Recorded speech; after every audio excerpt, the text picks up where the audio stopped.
গীতায় লেখা আছে, যখন তুমি কষ্ট আর কটু কথা দুটোই সহ্য করতে শুরু করবে, তখন বুঝবে তুমি বাঁচতে শুরু করেছো। যদি ভগবান আপনাকে অনেক বেশি অপেক্ষা করাচ্ছেন, তাহলে প্রস্তুত থাকুন। তিনি আপনাকে যা চেয়েছেন তার থেকে অনেক বেশি কিছু দিতে চলেছেন। জীবন নিয়ে বেশি ভাববেন না। যিনি আপনাকে জীবন দিয়েছেন, তিনি কিছু না কিছু ভেবেই দিয়েছেন। শ্রীকৃষ্ণ বলেছেন, কাউকে দুঃখ দিয়ে আমার কাছে সুখ কামনা করো না।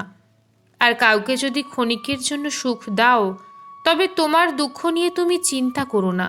মৃত ব্যক্তিকে কাঁধ দেওয়াকে মানুষ যেমন পূর্ণ বলে মনে করে, তেমনি জীবিত মানুষের পাশে থাকাকে কেউ পূর্ণ বলে ভাবতে শুরু করলে জীবন সহজ হয়ে যাবে।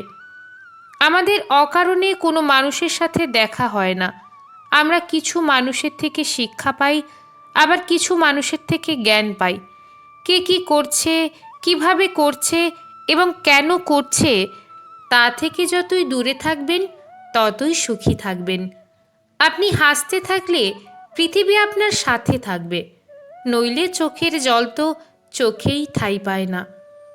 যদি কেউ আপনার ভালো কাজকে সন্দেহ করে, তাহলে কষ্ট পাবেন না, কারণ সন্দেহ সর্বদা স্বর্ণের বিশুদ্ধতার উপরই করা হয়, কয়লার কালো দাগের উপর নয়। মনের শান্তি জীবনের সবথেকে বড় উপার্জন। উপদেশ, সঙ্গ এবং সময় কাউকে না চাইতে দিলে লোকেরা প্রায়ই সেগুলোকে সস্তা বলে ভাবতে শুরু করে। একজন মানুষ সে যত শান্ত, সে তত গভীরভাবে বুদ্ধিমত্তা ব্যবহার করতে পারবেন। যেমন পাতা না ঝরলে গাছে নতুন পাতা আসে না, তেমনি কষ্ট ও সংগ্রাম ছাড়া ভালো দিনও আসে না। যে ব্যক্তি অল্পতেই খুশি, তার কাছে সবচেয়ে বেশি খুশি আসে। যতক্ষণ আপনি ভয় পাবেন, ততক্ষণ আপনার জীবনের সব সিদ্ধান্ত লোকেরাই নিয়ে নেবে। যারা আপনাকে সময় দেয়, তাদের প্রতি সর্বদা অনুগত ও ঋণী থাকবেন। জীবনে অহংকার করো না, কারণ ভাগ্য সবসময় বদলায়। যেমনটি আয়না একই থাকে, শুধু প্রতিচ্ছবি বদলায়। শান্তিপ্রিয় মানুষ সুখে তাদের জীবনযাপন করে, তাদের ওপর জয় বা পরাজয়ের কোনো প্রভাব পড়ে না।